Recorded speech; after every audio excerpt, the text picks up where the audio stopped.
Hello everyone, welcome to the smart IAS. अभी हम discuss करेंगे 30 अगस्त 2025 का daily current affairs.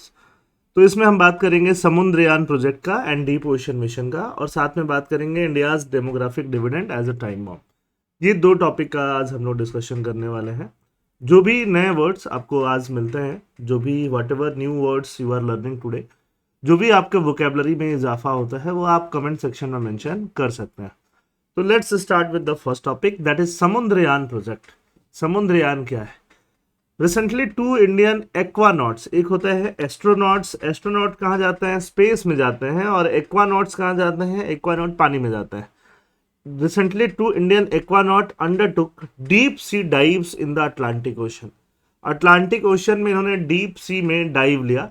Testing conditions in preparation for India's first crewed deep ocean mission. ये एक तरह से टेस्टिंग कंडीशन था, प्रिपरेशन था इंडिया का first crewed deep ocean mission का।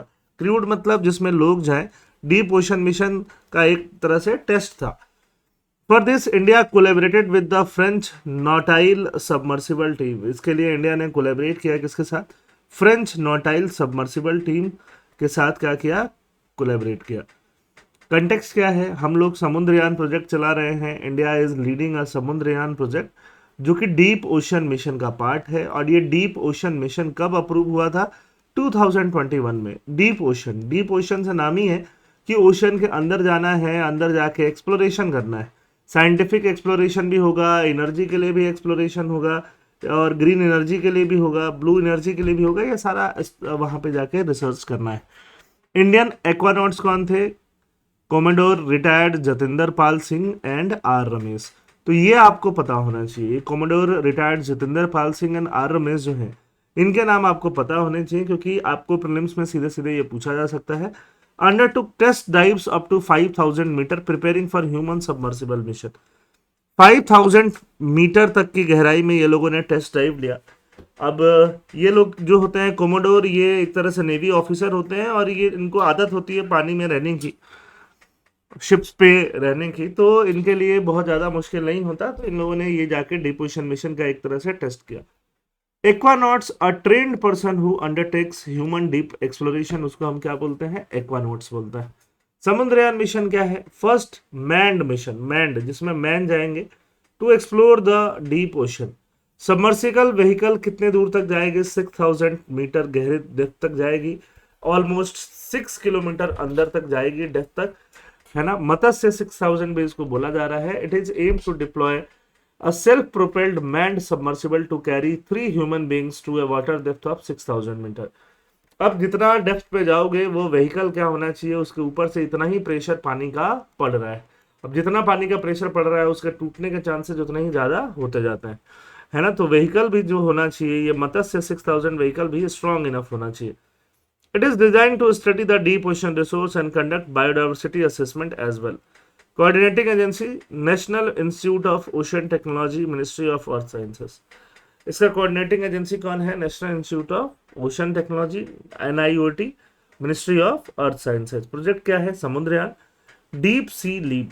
मत्स्य 6000 a self-propelled manned submersible carries 3 individuals to 6000 metre beneath the ocean surface under this project। ये project जो होगा, वहां पे प्रेशर कितना होगा? 600 बार का प्रेशर होगा, -3 डिग्री टेम्परेचर होगा, है ना। तो ये जो है वो करने वाले इसरो, ऐसा कुछ आपको दिखेगा। मत्स्य 600 जो दिखेगा, वो ये इस ऑब्जेक्ट की तरह दिखेगा। ये जो देख रहे हो, यही है मत्स्य 6000। Sorry. Objective of the Samudrayaan project, explore ocean resource, minerals, fuel and biodiversity, है ना। तो मिनरल्स को, फ्यूल्स को, बायोडाइवर्सिटी को एक्सप्लोर करना, ये पहला ऑब्जेक्टिव होगा। डीप सी के अंदर माइनिंग करना, survey and extraction of polymetallic. Polymetallic nodule मतलब बहुत सारे मेटल से बना हुआ नोड्यूल्स, उसको पॉलीमेटालिक नोड्यूल्स बोलते हैं। Nickel, cobalt, rare earth. Develop under water technique, under water tech को डेवलप करना है। Robotics vehicle, crewed submersible, ocean climate advisory services, modelling and observation of climate variables, energy and fresh water tech, innovation to drive energy and portable water, establishment of an advance marine station. ये सारा काम यहाँ Samudrayaan project में होने वाला है। Charting the depth, achieving to date, है ना। तो ये सारा काम यहाँ पे किया जाने वाला है। डीप ओशन मिशन और क्या होगा? Approved 2021 by the Union Cabinet with a budget of 4,000 crore for 5 year। तो डीप ओशन मिशन को अप्रूव किया जा रहा है। अप्रूव 2021 में किया गया था। 4,000 करोड़ का बजट था, 5 ईयर का टाइमलाइन था। और क्या काम था? Explore, conserve and sustainably use deep ocean resource. Deep ocean resource को सस्टेनेबली यूज किया जाना था। तो ये है आपका डीप ओशन मिशन। ठीक है, सिग्निफिकेंस क्या होगा? ब्लू इकोनॉमी, मतलब वाटर वाली इकोनॉमी को यहाँ बहुत ज्यादा स्ट्रेंथनिंग मिलेगा डीप ओशन बेस्ड रिसोर्सेज से। स्ट्रैटेजिक सॉवरेनिटी आएगा कि हम क्रिटिकल डीप सी टेक्नोलॉजी को खुद ही डेवलप कर पा रहे हैं। ग्लोबल पोजीशनिंग होगा वर्ल्ड की वो कुछ कंट्री जो ऐसा टेक्निक रखती हैं, जो 5,000 मीटर के अंदर जा चुकी हैं, बियॉन्ड जा चुकी हैं, उसमें से हम एक होंगे। यूएस, रशिया, जापान, फ्रांस और चाइना ऐसा कर चुके हैं। Mineral security, help secure strategic mineral, cobalt, निकल, रेयर अर्थ एलिमेंट, ये आपको हो सकता है डीप सी में मिलेंगे। Climate and biodiversity monitoring improves India scientific understanding of deep sea ecosystem and their role in climate regulation. What is the conclusion? The Deep Ocean Mission with its pioneering Samundrayaan project marks a transformative leap in India's scientific and strategic capabilities. By venturing into the depth of the ocean, India is not only unlocking vast reserve of minerals, biodiversity and energy, but also positioning itself among the few nations with advanced deep sea exploration technology as enshrined in Prime Minister vision of Samudra Manthan। जो prime minister का vision है समुद्र मंथन का, उसके हिसाब से ये इंस्टाइंड है। Topic number 2, India's demographic dividend as a time bomb. India का डेमोग्राफिक डिविडेंड जो है वो टाइम बॉम्ब की तरह होता जा रहा है। डेमोग्राफिक डिविडेंड क्या होता है? जो कंट्री का एज स्ट्रक्चर है ना, कंट्री का जो पॉपुलेशन है उसमें हमारा जो मीडियन एज है वो 29 ईयर्स है। मतलब मैक्सिमम पार्ट जो है वो यूथ्स हैं। तो यूथ्स जो है अगर उनको स्किलिंग मिलती है, उनको एजुकेशन मिलता है, वो हेल्दी रहते हैं, तो वो अच्छा इकोनॉमी में कंट्रीब्यूट कर पाएंगे। अदरवाइज तो यूथ्स जो है वेस्ट हो जाएंगे, जिसको हम demographic dividend as a time bomb. Time bomb इसलिए बोल रहे हैं कि टाइम उसका धीरे धीरे क्या होता जा रहा है? कम होता जा रहा है। अगर हम क्राइसिस स्किल गैप्स को कंप्लीट नहीं करेंगे तो ये क्राइसिस में भी चेंज हो सकता है। Nobel laureate Rabindranath Tagore words, don't limit a child to your own learning for she was born in another time. जब वो कोई बच्चा किसी और टाइम में पैदा होता है तो उसको आप अपने लर्निंग तक लिमिट नहीं करो। Don't limit a child to your own learning for she was born in another time. Resonate strongly in today's context of India's outdated education system. ठीक है, India's demographic dividend often projected as its greatest strength is at risk of becoming a demographic time bomb if education and skill remain misaligned with the rapidly evolving global job market. India today stands at a pivotal moment with more than half of its population below the age of 35. Half of the population 35 age के नीचे है। The unprecedented youth bulge offers a chance to accelerate growth, जिससे कि growth हो सकता है ना। Important data क्या है? Automation risk. मैकेंजी ये बोलता है कि इंडिया के 10 में से 7 जॉब रिस्क पे हैं 2030 तक। New opportunity, world economic forum predicts AI will create 170 million new job by 2030। तो पॉजिटिव भी है, नेगेटिव भी है। डेमोग्राफिक डिविडेंड किसको बोलते हैं? United Nation population fund defines the demographic dividend as the economic growth potential that arise when the proportion of the working age population significantly exceeds the dependent population of children and elderly. तो ये है demographic dividend का एक तरह से definition जो आपको याद होना ही चाहिए। डायरेक्टली एग्जाम में आप इसको यूज करोगे। डेमोग्राफिक डिविडेंड का जो डेफिनेशन है, वर्किंग पॉपुलेशन, इंडिया का working population is blue, China का इज रेड, अफ्रीका का इज ब्लैक, यूएस का इज येलो। तो यूएस का वर्किंग एज पॉपुलेशन आपको कम दिख रहा है, स्टैग्नेटेड दिख रहा है। इंडिया हम यहाँ पे दिख रहे हैं, हमको किसने क्रॉस किया है? अफ्रीका ने। और चाइना का डिक्लाइन हो चुका है। चाइना ने लेकिन इस टाइम पे बहुत मजा उठाया है ना। अभी भी चाइना का ग्रोथ रेट जो है वो अच्छा ही है। चाइना रिसेंटली ही जाके डिक्लाइन हुआ है। India's economic survey says that demographic dividend would peak around 2041 when the working age group will be 59% of India's total population. जब working age 59% of India's total population होंगे तो ये पीक कर जाएगा। Factors that can lead to demographic time bomb. Demographic time bomb के lead करने वाले factor कौन है? High school mismatch, career awareness survey, 93% of student aware of only 7 careers। 93% of student सिर्फ 7 करियर के बारे में ही अवेयर हैं, डॉक्टर, इंजीनियर, लॉयर, टीचर, है ना, वर्सेज ओवर 20,000 मॉडर्न करियर। तो नया करियर पाथ ही लोग नहीं ले पाते हैं। करियर अवेयरनेस का बहुत बड़ा मिसमैच है जो हाई स्कूल के टाइम पे है। हाई स्कूल में ये करियर काउंसलिंग वाले काम होने चाहिए। Engineering crisis, 40-50% of engineering graduates in the last decade were not placed, उनका जॉब ही नहीं लगा था। India's curriculum run on too slow compare to fast moving technology disruption. Skill mismatch, graduate skill index says only 43% of graduates are job ready. सिर्फ 43% graduate job ready हैं। India skill report 2024 बोलती है 65% of student pursue degrees not aligned with their interest और abilities. Risk of neglecting the demographic crisis, social unrest, historical president in the Mandal protest of 1990। Mandal protest है ना, मंडल commission का जब recommendation लागू हुआ था 1990 में, तो क्या हुआ था, ओबीसी को 27% रिजर्वेशन देने की बात की गई थी। तो वहां उस समय पे जनरल कास्ट के लोगों से बहुत प्रोटेस्ट हुआ था, बहुत वायलेंट वहां पे एक तरह से चीजें हुई थी, है ना, यूथ फ्रस्ट्रेट हो रहे थे। तो ये क्यों हो रहा है? क्योंकि नए जो जॉब हैं, इमर्जिंग जॉब हैं, इमर्जिंग स्किल्स है, लोगों को पता ही नहीं है। Paradox at scale, at Lant Pritchett noted in where has all the education gone, mere schooling without employability worsen the crisis।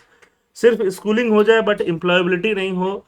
लोग बोलते हैं ना, मैं ग्रेजुएट हूं मुझे जॉब नहीं मिल रहा, मैं पोस्ट ग्रेजुएट हूं मुझे जॉब नहीं मिल रहा। तो ग्रेजुएशन है, स्कूलिंग है, बट एम्प्लॉयबिलिटी नहीं है।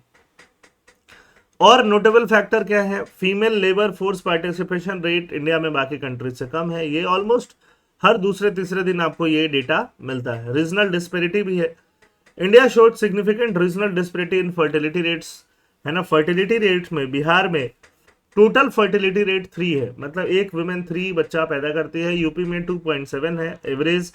सदर्न स्टेट में बहुत कम है, TFR 1.6, तमिलनाडु में, केरला में 1.7 है। Informal economy, a large share of India's workforce is employed in the informal sector where workers often face low wage, job insecurity and lack of social protection। 61% of women workers in non-agricultural sector are working in informal sector enterprise as per periodic labor force survey।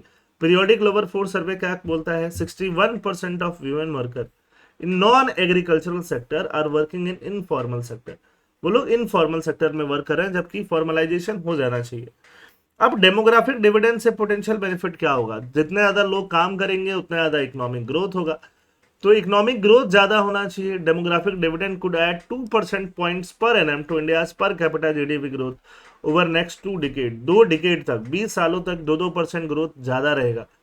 China is a prime example of a country that has experience significant economic growth, है ना। China increase saving and investment, अगर आपके पास working age population रहेगी, growth ज्यादा होगा तो saving ज्यादा होगा, इन्वेस्टमेंट ज्यादा होगा, कंजम्पशन लेट ग्रोथ होगा। According to McKinsey, India is projected to account for 16% of global consumption at purchasing power parity at by 2050। 2050 तक हम ग्लोबल कंजम्पशन का 16% इंडिया वाले कर रहे होंगे।